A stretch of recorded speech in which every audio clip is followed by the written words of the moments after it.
Bismillahirrahmanirrahim. Assalamualaikum warahmatullahi wabarakatuh. Alhamdulillah, alhamdulillahirabbil alamin, wassalatu wassalamu asrofil anbiya wal mursalin Sayyidina Muhammadin wa ala alihi wa sahbihi ajma'in. Rabbi israhli sadri wa yassirli amri wahlul 'uqdatam min lisani yafqahu qawli. Halo teman-teman sekalian, apa kabar? Alhamdulillah, kita berjumpa lagi di dunia maya dalam keadaan sehat walafiat. Dan oleh karena itu mari kita terus dan selalu bersyukur kepada Allah atas segala limpahan karunia yang telah diberikan kepada kita yang begitu banyak dan mustahil kita bisa menghitungnya. Di antaranya adalah karunia kesehatan, karunia kesempatan, karunia umur panjang yang barokah, dan tentu karunia yang paling agung adalah karunia iman dan Islam. Karena dengan keduanya itulah kita akan selamat fid dunya wal akhirah.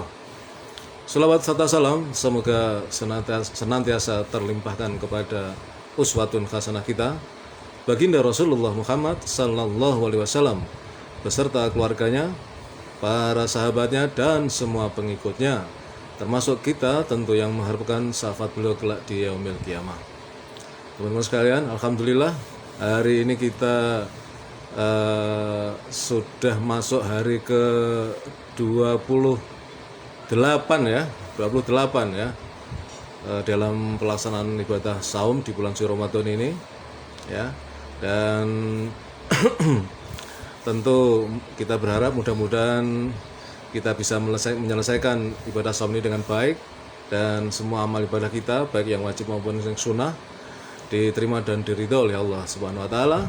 Dan kita masih dipertemukan dengan bulan Ramadan tahun-tahun yang akan datang, karena bulan Ramadan yang tahun ini segera akan meninggalkan kita. Nah teman-teman sekalian, pada kesempatan sore ini saya akan menyampaikan tentang, kalau kemarin saya menyampaikan topik manfaat musibah gitu ya, manfaat musibah, sekarang obat penawar musibah. Nah ya kan, jadi masih ada korelasi, masih ada benang merah, ada kaitannya gitu ya, mudah-mudahan saling melengkapi. Sebelum itu saya akan menyampaikan firman Allah dalam surat Al-Baqarah ayat 105, 156 sampai 157 ya. Ini yang menjadi landasan dari apa yang akan saya sampaikan. A'udzubillahi minasyaitonir rajim. Bismillahirrahmanirrahim. Wala nabluwannakum bisya'im minal khawfi wal ju'i wa naqsi minal amwali wa anfusi was samarat wa basyiris sabirin alladzina idza asabathum musibah qalu inna lillahi wa inna ilaihi raji'un ulaika alaihim salawatum min rabbihim wa rahmah wa ulaika humul muhtadun. Dan kami pasti akan menguji kamu dengan sedikit ketakutan, kelaparan, kekurangan harta, jiwa dan buah-buahan. Dan sampaikanlah kabar gembira kepada orang-orang yang sabar, yaitu orang-orang yang apabila ditimpa musibah mereka berkata inna lillahi wa inna ilaihi raji'un.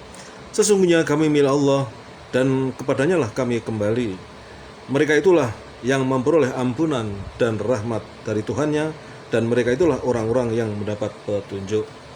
Nah teman-teman sekalian, dalam Musnad Imam Ahmad, Rasulullah bersabda, tidaklah seorang hamba yang ditimpa musibah mengucapkan inna lillahi wa inna ilaihi raji'un, ya Allah berilah aku pahala dalam musibahku ini dan gantilah untukku dengan sesuatu yang lebih baik, kecuali Allah akan memberikan pahala dalam musibahnya dan akan memberikan kepadanya ganti yang lebih baik. Hadis riwayat Ahmad. Nah, dari ayat dan hadis di atas yang sudah saya sampaikan barusan memberikan penegasan bahwa menyikapi musibah dengan benar akan mengubahnya menjadi keberkahan, rahmat, dan pengganti yang lebih baik.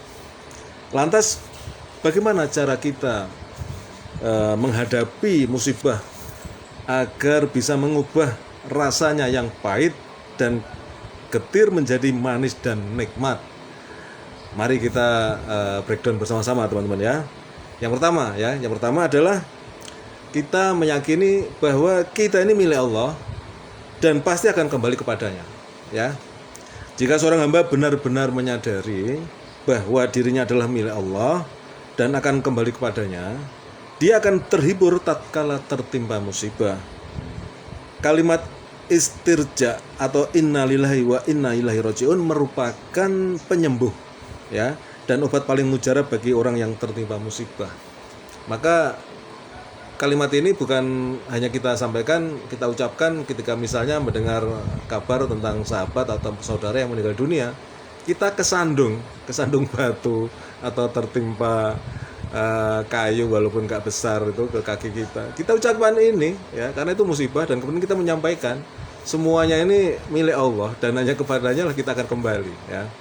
Jadi itu adalah yang pertama, ya, menjadi obat penyembuh ketika kita tertimpa musibah.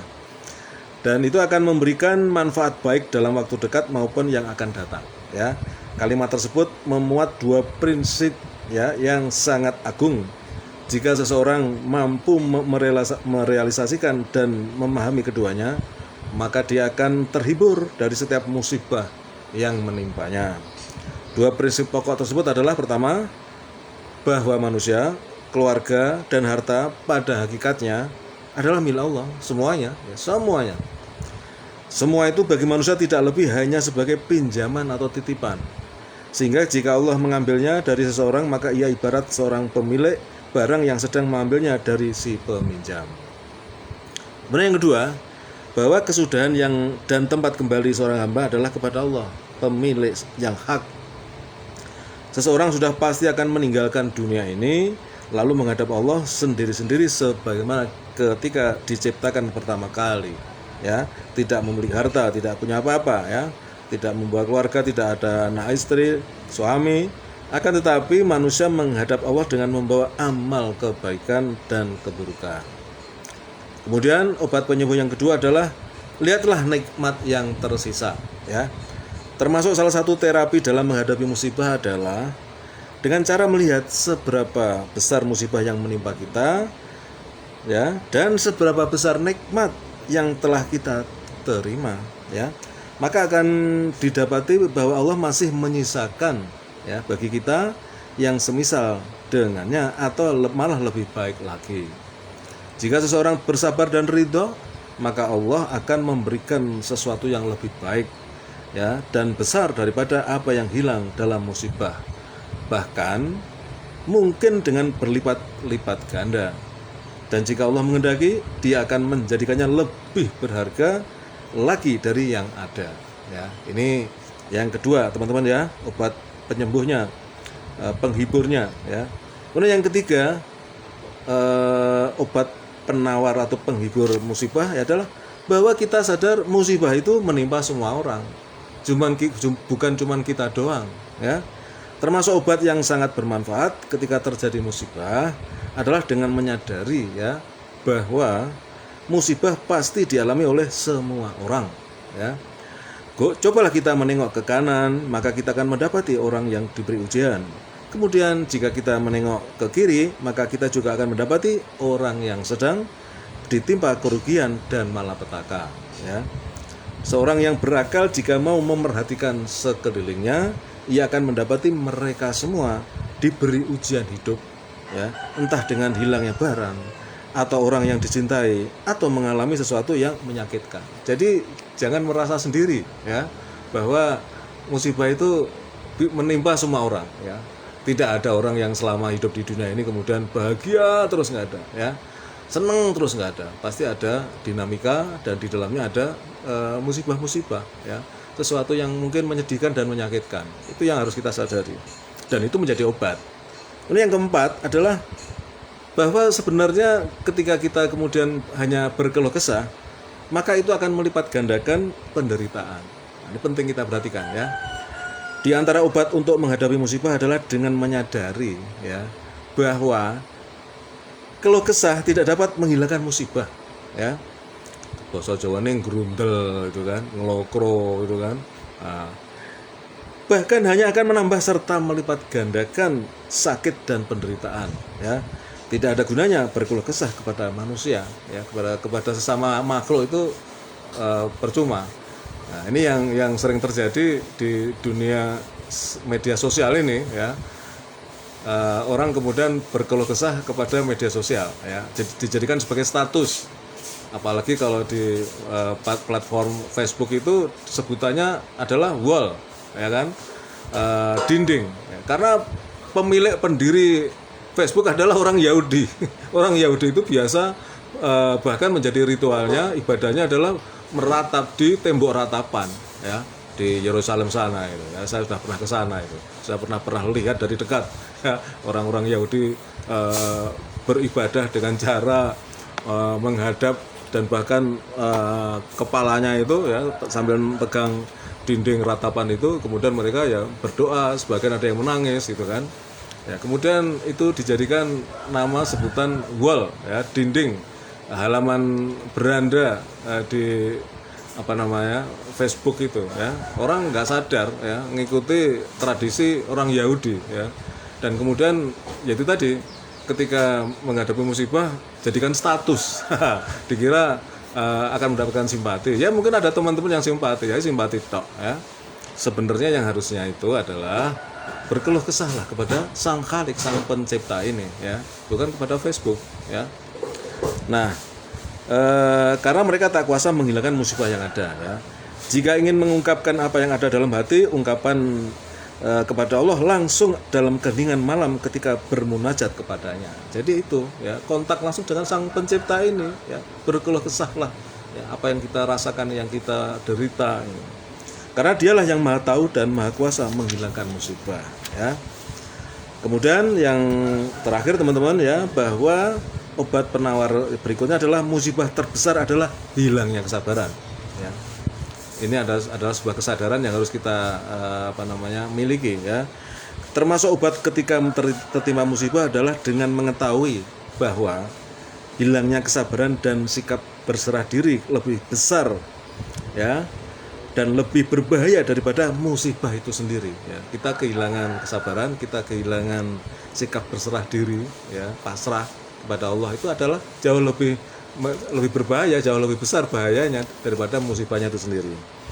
Karena hilangnya kesabaran akan menyebabkan hilangnya keutamaan berupa kesejahteraan, rahmat, dan hidayah. Jadi ketiga hal tersebut telah Allah himpun dalam sikap sabar dan mengembalikan urusan kepada Allah. Dan sebagai closing teman-teman, ya, mari kita simak bersama beberapa ungkapan para salafus soleh mengenai hakikat ujian. Pertama, Ibnu Mas'ud berkata, pada setiap kegembiraan ada duka. Nah, ini penting, ini kata-kata mutiara ini, ya, kata-kata yang sangat punya nilai dan makna. Dan tidak ada satu rumah pun yang penuh dengan kebahagiaan kecuali akan dipenuhi pula dengan kesedihan. Kemudian berikutnya Ibnu Sirin berkata, tidak akan pernah ada senyum selamanya, kecuali setelahnya pasti akan ada tangisan. Kemudian berikutnya Hindun binti An-Nu'man berkata, kami melihat bahwa kami termasuk orang yang paling mulia dan memiliki harta paling banyak. Kemudian belum sampai matahari terbenam, kami telah berubah menjadi orang yang paling tidak memiliki apa-apa. Ini sering terjadi, ya. Orang yang hari ini masih kaya raya, besok kemudian rumahnya, harta bendanya kebakaran misalnya, atau terkena musibah gempa bumi hancur atau banjir besar, tiba-tiba jadi orang miskin yang nggak punya apa-apa. Bisa terjadi, semua terserah Allah, ya. Nah itu teman-teman sekalian, jadi pada akhirnya mari kita memiliki pedoman ini gitu dalam setiap menghadapi musibah, ya. Ada obat penawarnya, ya, yaitu yang pertama saya ulangi, kita adalah milik Allah dan pasti kita kembali kepadanya. Kemudian yang kedua, lihatlah nikmat yang tersisa. Jadi jangan melulu yang dilihat itu musibahnya doang, ya, yang hilang, ya, tapi yang tersisa nggak diingat. Kemudian sadarlah bahwa musibah itu bisa menimpa semua orang. Kemudian ketika kita bertambah berkeluh kesah, maka itu akan melipat gandakan penderitaan. Berikutnya kemudian musibah terbesar adalah justru ketika kita kehilangan kesabaran dan rasa berserah diri. Itu teman-teman yang bisa saya sampaikan pada kesempatan ini. Mudah-mudahan bermanfaat dan kebenaran datang dari Allah. Bila mana saya dalam menyampaikan ada salah kata, salah khilaf dalam penuturan, maka mohon kiranya dibuka pintu maaf. Assalamualaikum warahmatullahi wabarakatuh.